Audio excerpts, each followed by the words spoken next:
안녕하십니까. 공정위 업무보고 사회를 네. 맡은 사무처장 신동열입니다. 이어서 공정거래위원회 업무보고를 시작하겠습니다. 보고는 공정거래위원장께서 드리겠습니다. 예, 안녕하십니까. 공정거래위원장 주병기입니다.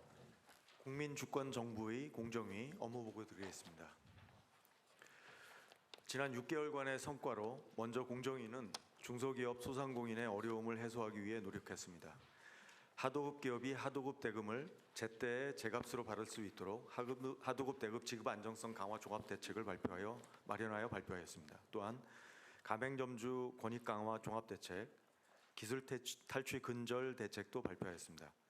민생 부담 완화와 혁신 촉진을 위하여 국민생활 밀접 분야에서의 담합, 불공정 거래 행위를 적극 제재하였고, 글로벌 빅테크의 반칙 행위 시정, 대기업 집단 총수 일가의 부실 계열사 지원 행위 제재, 그리고 경쟁 제한적 규제 22건 개선 등의 성과를 이루었습니다. 26년도 완만한 경기 회복이 예상되나 글로벌 무역과 대내외의 경기 불확실성이 상존합니다. 대내적으로는 경제 주체 간 구조적인 힘의 불균형이 여전하고, 그래서 이를 해결하고 공정한 시장 환경을 조성하는 공정위의 역할에 대하여 국민의 기대가 한층 높아진 상황입니다. 국가 경제의 지속 성장을 위해서는 함께 성장하는 공정 경제가 실현되어야 합니다. 이를 위해 공정위는 5가지 핵심 과제를 추진할 것입니다. 첫째, 대중소기업 간 경제 주체 간의 힘의 불균형을 완화해야 합니다. 둘째, 국민 부담을 가중시키는 불공정 행위에 대한 제재를 강화하고 소비자 권익 강화에 힘쓸 것입니다. 셋째, 디지털 시장의 공정한 거래 환경과 새로운 기간 산업 혁신 생태계 조성에 힘쓰겠습니다. 넷째, 주력 산업 대기업이 혁신에만 집중하도록 기업 집단 규율과 혁신 인센티브를 강화하겠습니다. 마지막으로 사건 처리 신속성과 투명성을 제고하여 경제적 제재의 실효성을 강화하여 국민 눈높이에서 쇄신하는 공정위가 되겠습니다. 첫 번째 핵심 추진 과제로 대중소기업 간 경제적 강자와 약자 간의 힘의 불균형을 해소하겠습니다. 중소기업과 소상공인들이 정당한 대가를 제때 받을 수 있도록 하겠습니다. 하도급 기업, 가맹점주, 납품업자들이 일한 만큼 정당한 보상을 제때 받을 수 있도록 법과 제도를 다각적으로 정비하겠습니다. 또한 산업재해 안전비용 전가, 대형마트 대금 지연 지급 등 경제적 강자가 거래상 지위를 남용하는 행위를 집중 점검하겠습니다. 가불 분야 불공정 행위 적발 체계도 강화하겠습니다. 기술 탈취는 중소벤처기업의 생존과 미래가 달린 문제입니다. 기술을 탈취당하는 것은 단순히 금전적 손해만 입히는 것이 아니라 산업 생태계의 근간을 병들게 하는 범죄 행위입니다. 기술보호 감시관 등 다양한 적발 채널을 활용하고 전문 조사 인력을 집중 투입하는 등 기술 탈취 문제에 엄정 대응해 나가겠습니다. 의뢰 협상력도 강화하겠습니다. 기울어진 운동장을 바로잡는 것이야말로 중소기업과 소상공인들이 진정으로 원하는 것입니다. 경제적 약자들의 정당한 권리가 보장될 수 있도록 중소기업, 소상공인, 노동자의 단체 행동에 대한 담합 규정 적용 제외 등 공정거래법상 관련 제도를 재설계하겠습니다. 아울러 가맹점주, 하도급 기업, 대리점주의 거래 조건 협상력이 강화되도록 법과 제도를 정비하겠습니다.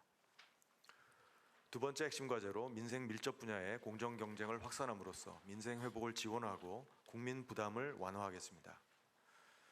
식품, 교육, 건설, 에너지 등 민생 밀접 분야에서의 가격 담합을 집중 점검하고 경쟁 제한적 규제는 개선하겠습니다. 아울러 불공정 행위를 사전에 억제할 수 있는 수준으로 과징금, 과태료 등의 경제적 제재를 강화하겠습니다. 조사의 실효성을 제고할 수 있도록 강제조사권 도입 등의 방안도 검토하겠습니다. 불공정 거래로 피해를 입은 사업자와 소비자를 두텁게 보호하기 위하여 공정거래 관련 피해 구제 시스템의 외연을 확장하겠습니다. 소비자 단체 소송의 대상에 피해 배상까지 포함하겠습니다. 또한 불공정 거래 피해 구제 시스템을 조성하는 등 피해 구제 시스템을 다원화하겠습니다. 민생 밀접 분야 소비자 권익도 증진하겠습니다. 청장년층에게 관심이 높은 문화, 외식, 운동 등에서의 불공정 약관을 집중 점검하고 표준 약관 재개정 등 제도를 개선하겠습니다. 상조업체의 선수금 사금고와 방지를 위한 할부거래법 전면 개정을 추진하겠습니다. 아울러 장례식장 관련 표준 약관도 개정하는 등 노년층을 위한 소비자 권익을 지키겠습니다. 세 번째 핵심 과제로 디지털 시장 그리고 석유화학 철강 등 기간 산업의 혁신 생태계를 조성하겠습니다. 디지털 시장에서의 독점력 남용 행위와 플랫폼 불공정 행위에 대한 감시와 제재를 강화하여 약자의 권익을 보호하겠습니다. 아울러 플랫폼 입점업체 간 거래 안정성 및 정보 투명성을 보장하는 디지털 시장 관련 의회의 입법 활동에 대한 지원을 지속하겠습니다. 석유화학 철강 등 시급한 산업 구조 조정이 요구되는 부문의 신속한 기업 결합 심사를 통해 성공적인 고부가가치화 및 탈탄소 산업 재편을 지원하겠습니다. 디지털 전환으로 취약해질 수 있는 소비자 권익을 적극적으로 보호하겠습니다. AI를 이용한 허위 과장 광고, 가격 표시 왜곡 등에 적극 대응하고 개인정보 유출과 불공정 이용 약관으로부터 소비자 피해가 발생하지 않도록 제도를 정비하겠습니다. 네 번째 핵심 과제로 대기업이 혁신에만 몰두할 수 있도록 대기업 집단 규율과 혁신 인센티브를 강화하겠습니다. 우리 경제의 주력 대기업이 혁신에 집중할 수 있도록 대기업 집단 내의 사익 편취, 부당 지원 등 성장 동력을 훼손하는 불공정 행위에 대한 감시의 고삐를 당기겠습니다. 부당 내부 의뢰와 계열사 누락 행위를 집중 감시하고 부당이득에 비례하는 과징금 부과가 가능하도록 사익 편취 등에 대한 제재 기준을 정비하겠습니다. 반도체 투자 활성화를 위한 국가 첨단 전략산업법 특례 관련 안전장치를 마련하겠습니다. 증손회사 의무 지분율 완화를 적용받기 위해서는 공정위 사전심사 및 승인, 지방 투자 등 전제 조건 충족이 필요하도록 하겠습니다. 이를 통해 특례 적용이 경제력 집중과 지배력 확장을 가중시키지 않으면서 공공 환원과 지역 균형 발전의 선순환으로 이어지게 하겠습니다. 마지막으로 국민의 눈높이에서 쇄신하는 공정위가 되겠습니다. 국민 주권 정부의 공정위가 강력한 성과를 창출하기 위해서는 조직 역량 강화를 통한 사건 처리 신속화와 경제적 제재의 실효성 강화가 뒷받침되어야 합니다. 민생사건, 경제분석, 심의 보좌 등 본부 인력을 확충하고 경인사무소를 신설하여 국민이 체감할 수 있도록 사건 처리 기간을 획기적으로 단축하고 사건 대응 역량을 고도화하겠습니다. 아울러 과태료, 시정 권고 등 공정위의 권한을 지방정부에 이양함으로써 지역 현장의 민생사건을 보다 신속히 처리할 수 있도록 하겠습니다. 법 위반에 대한 제재 수준이 그로 인한 이득에 미치지 못한다면 불공정 행위의 근절은 요원합니다. 경제적 제재의 실효성을 제고하여 불공정 행위에 대한 실질적 억제력을 확보하겠습니다. 고시 개정을 통해 반복적 법 위반에 대한 가중을 강화하고 중대성 기준도 강화하겠습니다. 법 개정을 통해 과징금 부과율의 상한을 선진국 수준으로 높이겠습니다. 국민 모두가 함께 성장할 수 있도록 공정한 시장 경제를 확립하는 일 공정위가 하겠습니다. 감사합니다.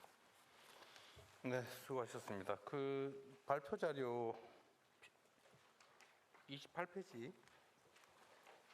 28페이지의 중간에 불공정 행위 제재 실효성 제고 항목이 보니까 조사 실효성 제고를 위한 강제 조사권 도입이라고 되어 있네. 이게 불공정 행위 조사에서 강제 조사가 불가능하다는 얘기예요?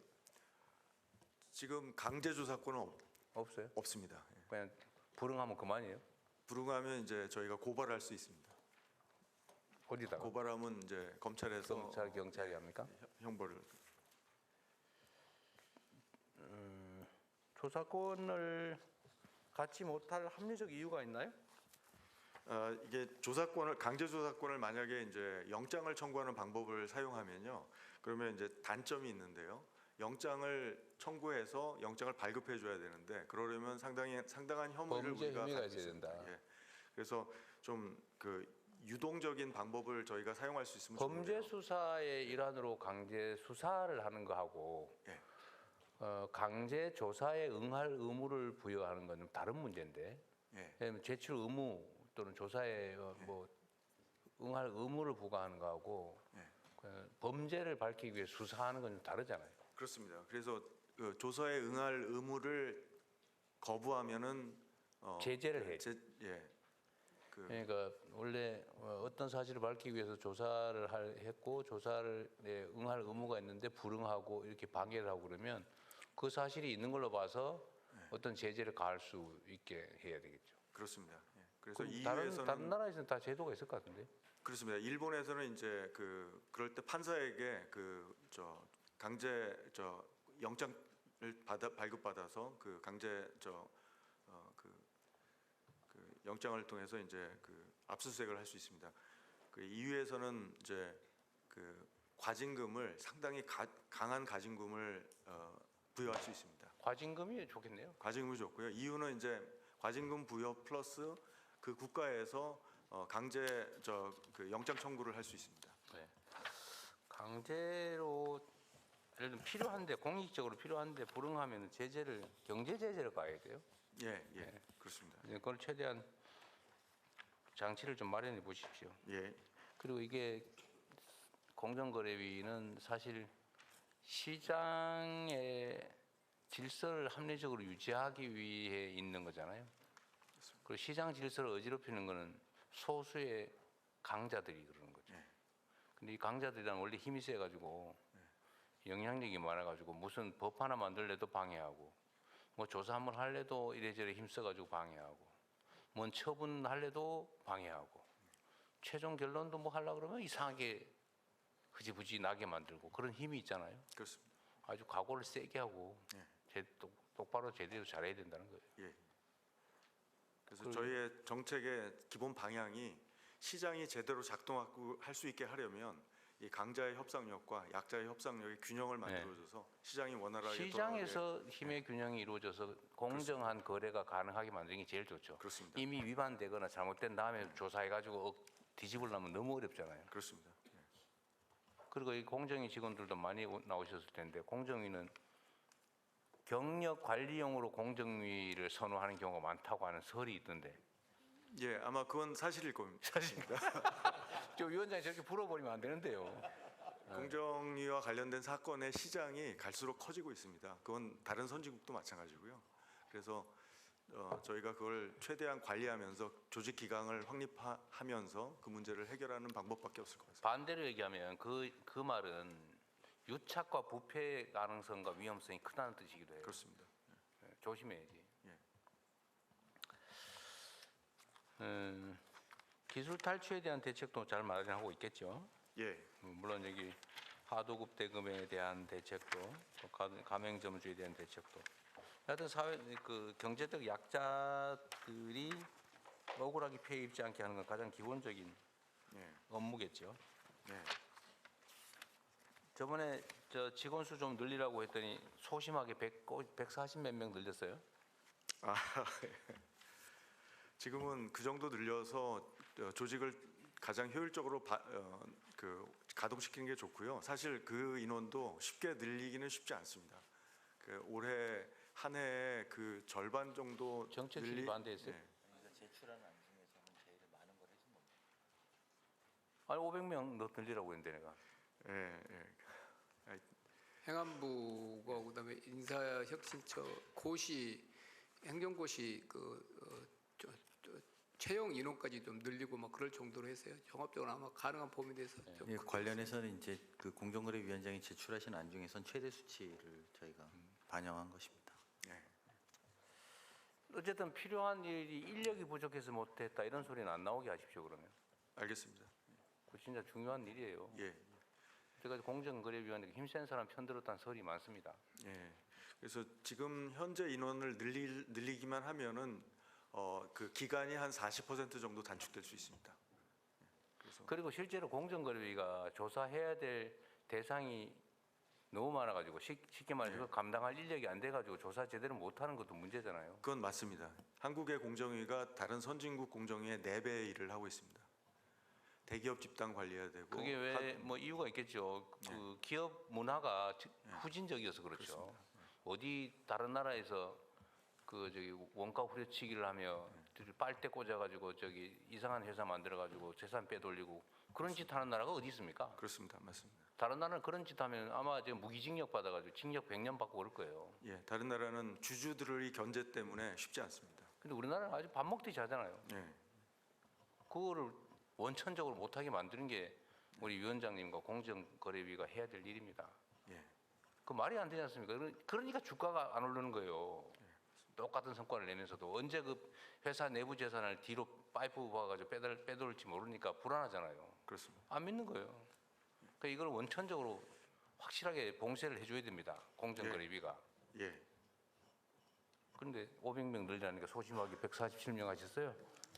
147명도 최대한 빨리 늘리겠습니다. 좀 빨리빨리 하세요, 그러면. 예, 그리고 그 해봤더니 부족하다 싶으면 더 늘리세요. 예, 알겠습니다. 이게 그 인건비나 뭐 조직 운영비가 더 드는 것도 문제이긴 한데 그 조직이 제대로 가동이 돼가지고 기업들이 부정행위 안 하고 정상적인 경영 활동을 하고 그게 시장이 반영이 돼서 주가라도 오르고 한국에 대한 기업 평가가 좋아지면 그 수백 배의 이익이 있지 않습니까? 그렇습니다. 그리고 저기 직원 수를 줄여가지고 근데 이게 강자들의 횡포를 조사하는 게 주 업무 아니에요. 그렇습니다. 그러니까 직원 수가 적고 공정거래위가 무능하게 일 못할수록 그 사람들이 혜택을 본다 이 말이에요. 예, 반대로 얘기하면 압도적 다수 국민들이 피해를 입는다는 얘기입니다. 맞습니다.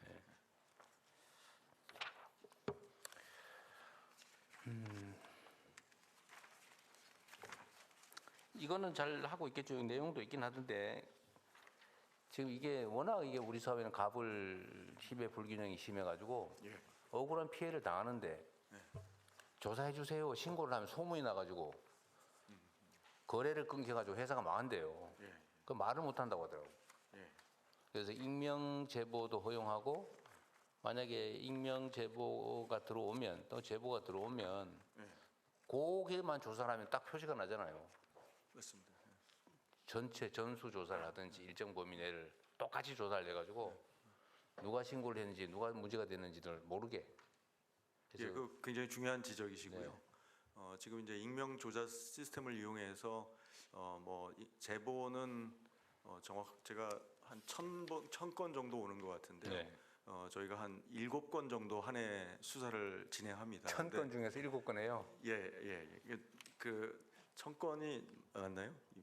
제가 숫자는 정확하지 않아요. 그쯤 될 것 같아요. 보니까 신고가 얼마나 많겠어요. 예, 그래서 하여튼 예, 저기 공정위 조사 관련입니다. 익명 제보센터 관련해서 한 최근 3년간 하도급 같은 경우에 한 832건 정도 신고가 됐고요. 거기서 직권 조사를 한 15건 정도 했습니다. 그리고 유통 대리점도 한 194건 정도 접수가 돼서 한 9건 정도 했고요. 가맹 같은 경우에도 한 604건 네. 접수해서 9건 정도 하여튼 했습니다. 그래서 신고되는 것 중에서 다는커녕 10%도 못 하고 있는 게 현실이다 그 말이에요. 그렇습니다. 근데 익명 제보니까 이게 좀 물론 뭐 좋은 신뢰성이 제보가 있고 문제겠지. 좀 그렇지만 이제 말씀해 주셨듯이 저희가 지금까지는 좀 포괄적인 조사는 하지 않았던 것 같습니다. 그래서 좀 조사를 이제 제보된 그 관련 업계 좀 타겟해서 하지 않고 좀 포괄적으로 하려고. 근데 위원장님 지금 그 말씀 하시면서 딱 머리에 떠오르는 게 인력을 어떡하지 그 생각 들죠? 솔직히 얘기해서. 그렇죠. 예. 포괄적으로 하려면 좀 인력이 많이 드는 것 사실입니다. 저런다니까요. 확 늘려주세요. 다시 재검토해가지고. 다시 논의해 보겠습니다. 예, 다시 제출해 주십시오. 네, 저럴 줄 알았다니까요. 이게 수요가 엄청나게 많아요. 그래가지고 나중에 인원수를 줄이는 한이 있더라도 초기에 대량으로 저 인력을 투입해가지고 하면 다 걸린다 이런 생각이 들게 해야지 재수 없으면 걸린다 이렇게 생각하니까 계속 하는 거예요. 그리고 우연히 일부가 걸리기 때문에 그냥 일반적으로 저지르고 걸렸을 때 거기 속된 말로 땜빵을 한단 말이에요. 로비하고 막 돈으로 막고 정치인 동원하고 집에 우리 위원장님 막 집에다가 전화하고 그런다고요. 그걸 막으려면 하면 걸린다 이 생각이 들게 해줘야 된다니까요. 알겠습니다. 그러려면 인력이 많이 필요하고 초기에 대대적으로 조사를 해가지고 다 잡아야죠. 잡으면 형사처벌 그런 거 하지 마세요. 과징금을 대대적으로 때리라니까요. 예. 돈을 뺏어요, 돈을.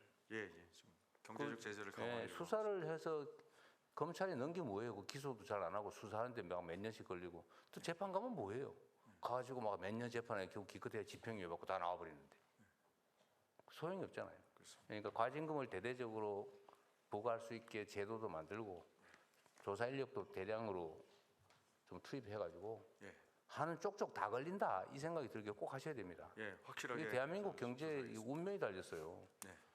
우리나라에 있는 좀 큰 기업들이 아주 당연히 이런 식으로 행동을 하니까 중소기업도 성장을 하면 똑같이 배워서 똑같이 그런다더라고요. 맞습니다. 그 못된 며느리 밑에 뭐 시어머니 밑에 못된 며느리 중견기업 집단도 상당히 좀 그런다고 예, 하더라고요. 행태가 안 좋습니다. 똑같이 배워가지고 예. 막 쥐어짜고 예. 그다음에 저 회사 이익 좀 생기면 배당 안 하고 막 쌓아놨다고 그건 뒤로 빼돌리고 예. 무슨 이상한 회사 하나 만들어가지고 거기다 비싸게 발주하고 이래가지고 회사 자산 다 빼돌리고 이거 우리만 아는 게 아니고 온 동네 전 세계 사람이 다 알고 있어요. 대한민국이 저런 짓을 하는 기업이 있다. 그러니까 다 주가 저급 평가 받는 거 아닙니까? 얼마 전에 암참 회장을 만났는데요. 암참 회장이 가장 처음에 지적하는 게 그거였습니다. 한국은 왜 아직도 기업 집단이 이렇게 게이트키핑을 하고 있는가? 그리고 또 이런 것도 있더라고요. 납품을 하는데 그 중소기업부에서 이 얘기가 나오는데 납품을 하면 자기네 회사 말고 다른 회사 거래 못하게 하는 특약을 만든다면서요? 우리한테만 납품해라. 왜 그래야 됩니까? 다른 그 경쟁 업체도 납품할 수 있게 해줘야지. 근데 그거를 조건을 단다고 하더라고요. 예. 그러니까 발전도 안 되고 그냥 성장도 못 하고 그냥 그 종속 회사 되는 거예요, 그냥. 그렇게 하면 어떡합니까? 그것도 독점 권한 남용 아닌가요, 그런 것도? 맞습니다. 예. 그래서 그런 부당 특약은 조사해서 확실하게 좀 근데 그 희시하지만 거의 대부분 그렇게 거래한다고 하더라고요. 그렇습니다. 근데 왜 가만 놔두세요? 지금 부당 특약 관련해서 저희가 조사하는 것들이 있습니다. 있는데 그 얘기 보세요. 네, 대통령님, 공정위 부위원장입니다. 예, 말씀하신 그런 류의 배타 조건 불안, 불공정 행위 맞고요.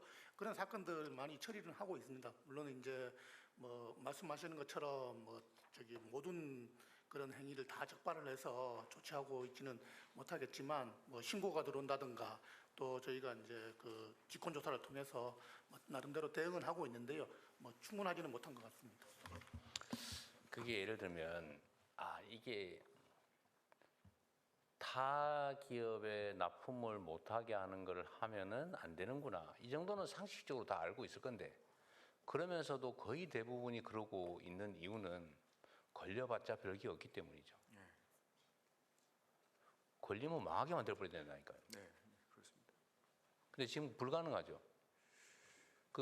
과징금이나 이런 부과금이 별로 제도가 안 돼 있나요? 과징금은 지금 그렇게 과징금 체계가 좀 너무 느슨합니다. 정액으로 돼 있죠. 부당 특약은 공정위 제재가 조사 뭐예요? 관련입니다. 예를 네. 들면 제재가 뭐예요? 그러니까 저희가 이제 과징금을 부과할 수 있는데 시장 지배적 남용행 같은 게 6%까지, 그러니까 관련 매출의 6% 그리고 불공정 거래 행위는 4%까지 부과를 할 수 있습니다.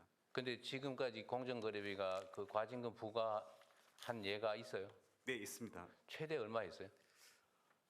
그 6%인데 이게 제가 이제 처음에 공정위를 맡고서 좀 제가 좀 이런저런 조건으로 놀란 하니까 다 거는요. 까고 또 까고 이래가지고 일단 3%에서 시작하는 게 대부분입니다. 그래서 그리고 거기서 거기서 또 감경 까주죠. 예.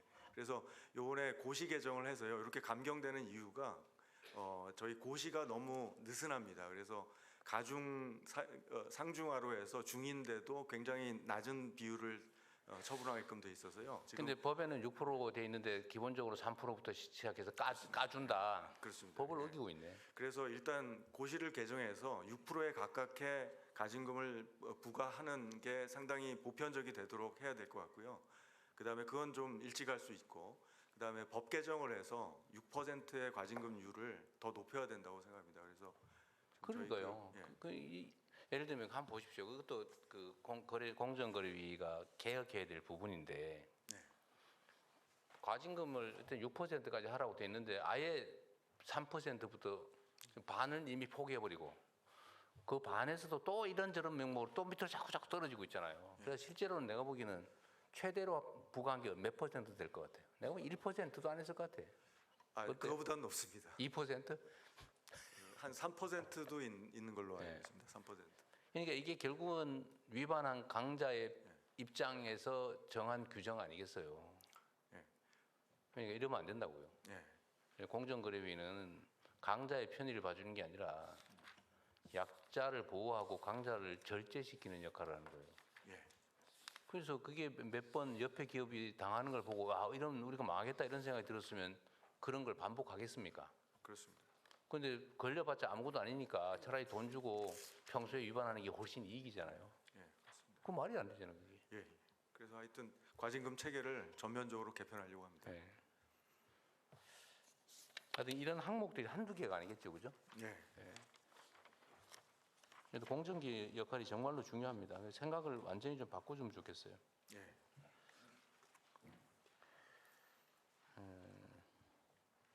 동반 성장을 위한 의뢰 협상력 강화는 아까 많이 말씀하셨는데, 그죠? 예. 어쨌든 이것도 과감하게 생각 자체를 근본적으로 바꿔줘야 됩니다. 예. 을들 약자들이 담합을 연합을 하면 그걸 담합이라고 처벌하는 게 기본 관념이잖아요. 공정거래위의 역직원들도 많이 계신데 그 당연하다고 생각할 가능성이 많아요. 근데 안 당연해요. 세상이 바뀌었어요. 이 가불관계라고 하는 게 그냥 약간 불균형이 아니고 완전히 힘의 관계가 이렇게 정말 기울어진 정도가 절벽이 됐어요. 을들 똑같은 입장에 있는 사람들한테 연합해서 힘을 모아서 거래를 협상을 할 수 있게 만드는 건 그렇습니다. 정말로 중요합니다. 그렇습니다. 이제는 그래요. 제가 똑같은 얘기를 한 번 더 반복하면 이게 노동자와 기업인 사이의 관계 이거를 대등한 관계라고 보고 꼭 각자가 1대1로 협상하고 거래해야지라는 관념을 가지고 노동자들이 무슨 조합을 만들어 가지고 달려드니까 야 이거 저 소요죄 집단 뭐 폭동죄 뭐 이런 걸로 해가지고 죽이고 사형시켰잖아요, 그죠? 그러다 결국 대공황을 맞았다는 거 아닙니까? 그렇습니다. 그래서 이제 노동자들 단결권 허용하고 집단 행동하게 하고 그랬더니 이게 노동자들이 지위가 높아져 가지고 적정한 배당을 받고 그러니까 기업도 경쟁을 제대로 하고 그렇습니다. 그래서 산업 발전하고 미국이 지금 오늘 미국이 됐다 뭐 그런 얘기 아니에요? 예, 맞습니다. 근데 지금은 다시 또 이런 상황이 생긴 거예요. 이 거래 체계가 복잡하게 되면서 이 을 공급하는 측 여기가 지금 상하 관계로 전환이 되죠. 옛날에는 맞습니다. 예. 대등한 관계였는데 지금 이렇게 돼버렸단 말이에요. 아래 위로. 지금 디지털화되면서 또 네, 더 더 심해졌습니다. 심해졌죠. 그러면 이 소위 의뢰 입장에 있는 쪽을 연합해서 공동 대응하게 해주지 않으면 완전 주종 관계가 되어버린다니까요. 거래 관계가 아니고 주종이 된다고요. 이러면은 정상적인 시장 경제가 운영될 수가 없다. 그러니까 을에게 힘을 줘서 주종 관계로 빠지는 거를 대등한 거래 관계로 복구시켜주는 유일한 힘은 연합할 수 있게 해주는 거죠. 그렇습니다. 사고를 좀 근본적으로 바꿔야 된다는 겁니다. 우리 위원장님은 어쨌든 뭐 그런 점에 대한 문학 개혁적 사고가 뚜렷해서 잘하실 걸로 믿습니다. 우리 공정거래위 우리 직원 공무원 여러분도 잘 협조 좀 해주세요. 예, 열심히 하겠습니다. 네.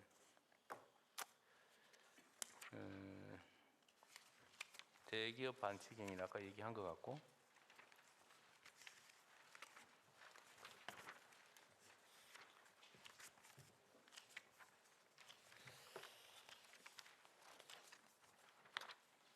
그리고 여기 자료에 보면 대폭 강화 그러면서 과징금 20억으로 증액 써놨던데 쪼잔하게 20억이 뭐예요? 위반을 해가지고 수백 수천억을 버는데 20억 부과하면 뭐하냐고. 아, 예. 그 어디 있어요? 어떤 사례? 정액을 올리는 걸로 돼 있던데 아, 정액은 저희가 정액이 지금 많이 사용되고 있는데요. 정액을 최소화하려고 합니다. 정률로 정액을- 바꾸자. 예, 예. 여기 있잖아요. 정액 과징 157페이지 있네. 정액 중간에 정액 과징금 상향. 나름 뭐 많이 했어요. 40억에서 100억. 커 네, 보이는데 맞습니다. 이거 큰 회사는 이거 아무것도 아니라는 이 말이에요. 예, 아무것도 아니고요. 저희가 정액 과징금을 이용하지 않는 나라들도 많이 있습니다. 근데 우리나라는 이제 정액 과징금이 상당히 많이 많죠. 사용되고 네. 있는데요. 그래서 저희가 산정 기준을 지금까지 매출액 기준으로 많이 산정을 했는데, 그래서 이제 정액 과징금으로 매출액 산정이 어려울 때는 그렇게 됐는데, 매출액이 아니고 거래 금액이라든지 부당이익이라든지 그런 방식으로 네. 바꾸면 될 것 같습니다. 어쨌든 단순하게 계산할 수 있고 제재 효과가 크게. 예. 그 다른 나라 사례들도 보면은 뭐 매출액의 30%를 과징금을 하는 경우도 있고 뭐 그러더라고요. 예, 그럴 수도 있죠. 담합 같은 경우. 네. 여기 160페이지에 있군요. 과징금 상환. 시장 지배권 남용의 과징금 한도는 한국은 매출액 최대 6%인데 일본은 10%, EU는 30%다 그런 얘기네요. 그렇습니다. 그러니까 여하튼 우리나라의 이런 경제 질서 위반 행위에 대한 제재는 정말로 약해요. 네, 맞습니다. 그게 결국 로비의 결과인지 아니면 뭐 다른 이유가 있는지 모르겠는데 이제는 다 좀 바꿔야 됩니다. 예. 그리고 전에 이게 162페이지에 써 있기도 한데 저번에 그 가공식품 너무 물가 많이 올랐다. 예, 이건 뭔가 문제가 있는 것 같다고 해서 공정거래위가 조사를 좀 하자고 했잖아요. 그렇습니다. 예.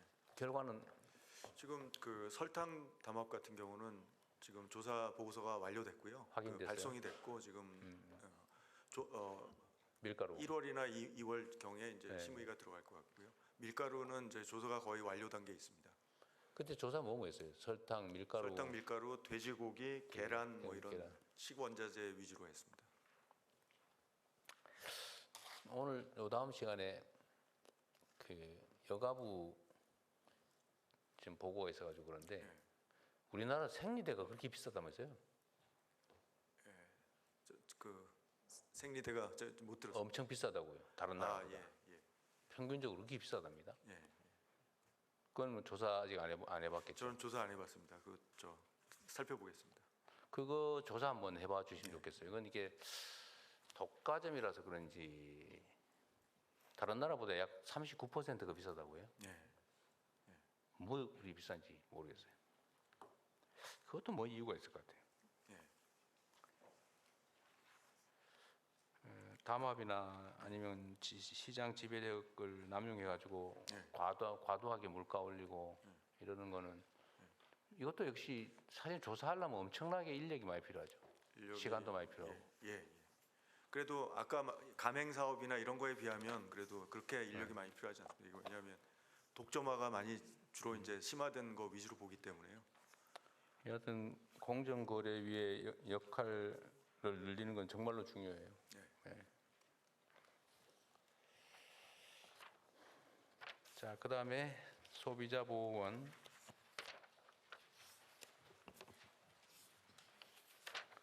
이게 소비자 보호 활동하는 곳인가 보죠. 예, 소비자원장 유선입니다. 예, 소비자 권익 증진 추진하는 기관입니다. 네, 538명. 여기에 예산 재원은 뭐예요? 뭐 거의 99% 정부 출연금입니다. 출연금이요? 네. 공정거래 조정원. 이거는 분쟁 조정하는 곳이라고요? 네, 네 그렇습니다. 공정거래 조정원장 최영근입니다. 어디 계세요? 투시 방향이 있습니다. 예, 불공정거래 행위로 그 피해를 입은 중소기업과 예, 소기업들 그 피해 여기서 구제를 해주는 조정하면은 중재 판정처럼 기판력이 있나요? 집행력이 있어요? 이제 저희들은 중재는 아니고 조정이지만 네. 그 조정이 성립되면 조정 조서에 대해서 재판상 화해 효력이 있습니다. 똑같군요. 네. 중재는 아니고 조정. 네. 그리고 지금 쿠팡은 대기업에 분류됩니까? 네, 대기업입니다. 여기는 공정거래 이슈는 없어요? 지금 이슈들이 있습니다. 공정거래위 소관 이슈는 뭐예요? 지금 그 끼워 팔기 이슈가 하나 있고요. 끼워 팔기. 자사 우대 이슈가 있고 그리고 몇 가지 저 전자상 표시광고법 위반 관련해서 이슈가 있고요. 알겠습니다. 약간의 시간이 있는데 하실 얘기 있으신 분은 요약해서 하십시오. 조정원 관련해서 한 말씀 드리면 네. 선진국은 공정거래 조정의 역할을 상당히 강조하고 있습니다. 그래서 조정은 이제 사법적인 프로세스를 거치지 않고 네. 당사자 간의 합의를 네, 통해서 네. 문제를 해결하는 거고요. 뭐 총님 하실 말씀 있어요? 다 끝나셨어요? 네, 저는 뭐 다 했어요. 제가 오늘 좀 그런 생각이 들었는데 금융이 공정이 다 감독원도 그렇고 이런 대통령이 말해서 일할 기회가 없을지도 모른다는 각오를 가지고 하는 게 전 좋겠다는 생각이 들었습니다. 저도 초등 때부터 금융이 공정이 기재 쭉 봤는데 원칙대로 해라. 인력 걱정하지 말고 해라. 그리고 경제지대 세게 해라. 마피아 소탕해가지고 거의 시장 질서를 잡을 때 정도의 각오로 한다는 각오로 해야 된다고 봅니다. 지금 그렇게 하자는 얘기거든요. 과거에는 공정이나 이런 데 업무가 주로 대기업 집단, 재벌 요구했던 때가 있잖아요. 그리고 이게 너무 과하게 하는 거 아니냐라는 걱정을 해서 했던 때가 있잖아요. 근데 지금은 전체적으로 시장 질서를 바로 잡는 게 우리 전체의 경제를 살린다는 확실한 증거들이 나타나고 있잖아요. 증시에서. 그래서 저는 진짜로 이런 정도의 각오와 디테일을 가지고 화끈하게 밀어주는 대통령 만나기가 어렵습니다, 실제로. 근데 우리에게는 임기 5년이 남아있는 거예요. 그러니까 절대 도망갈 수 없어요. 피할 수 없이 시장 질서는 바로 잡힐 겁니다. 그렇기 때문에 저는 우리 위원장님들이 이것은 학문적인 방향의 올바름이 아니라 단호하고 과감한 행동력이 필요한 때다. 절대로 시장은 우리 임기 내에 완전히 선진화된다는 각오를 가지고 가야 됩니다. 그리고 저는 대통령님이 그걸 밀어주실 거라는 확신을 갖고 있어요. 근데 지금 위원장님들과 여기 계신 모든 분들이 그 사명감을 가지고 결의하는 것이 매우 중요하다, 사실은. 지금 그런 때인 것 같습니다. 그렇게 5년 가면 한국 경제는 우뚝 서는 그런 상황이 올 것이고 그 책임감을 가지시는 게 매우 중요하다는 느낌이 듭니다. 그런 생각이 들어서 한 말씀 드리고 싶었습니다. 우리가 이제 경제적으로 사실 대변환기에 있는 것 같습니다. 국제 경쟁은 치열해지고 우리가 과거에는 생각지도 못했던 초대규모 기업 집단이 생겨나고 있잖아요. 그다음에 경쟁이 치열해지다 보니까 또 거래 관계도 그렇게 불투명하거나 또 폭력적인 양상도 있어요.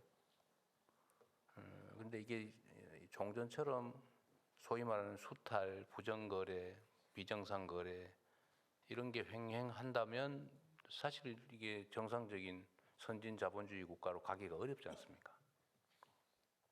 근데 이 문제를 해결하는 핵심 기구가 바로 공정거래위하고 금융위, 뭐 금감원 이런 데입니다. 정말 사명감을 가지고 대한민국 경제가 이제 10대 경제 강국, 사실 뭐 한 14위 정도로 떨어졌다고 하는데 야간 10대 경제 강국에서 그 이상으로 우리가 진입하려면 좀 투명하고 공정하고 정상적인 시스템이 갖추어져야 돼요. 그게 사법제도든 경제제도든 모든 행정제도든 뭐 모두가 마찬가지죠. 다 정상이 좀 돼야 됩니다. 정상적이고 상식적이어서 그냥 그게 뭐 상식적으로 보면 맞는 거지라고 생각되는 상태가 돼야 되는데 힘세고 많이 가진 쪽이 언제나 유리한 그런 시스템을 유지해서는 우리가 미래가 없어요. 그 중에 제일 강력한 힘을 가진 데가 제가 보기에는 검찰, 경찰, 공정거래위, 금융감독원 뭐 이런 데인데 내가 역할을 정말 제대로 해줘야 됩니다. 그 중에 제일 아마 버겁기도 하고 힘든 영역이 아마 공정거래위일 가능성이 많아요. 그래서 제가 이게 반복해서 말씀드리는 거예요. 금융위원회도 마찬가지죠. 금융의 영역의 역할이 점점 커져가잖아요. 산업 분야보다. 우리는 앞으로 점점 더 그렇게 될 텐데 그 속에서도 좀 최대한 공정하고 투명하고 좀 포용적인 힘세고 돈 많이 가지고 신용도 높은 사람만 사는 세상이 아니라 좀 힘없고 약하고 좀 덜 가진 사람들도 함께 살 수 있는 그런 세상을 만들어야 되지 않습니까? 금융위, 금감원도 각별히 고려해 주시기 바랍니다. 자, 긴 시간 고생하셨습니다. 네. 마치겠습니다.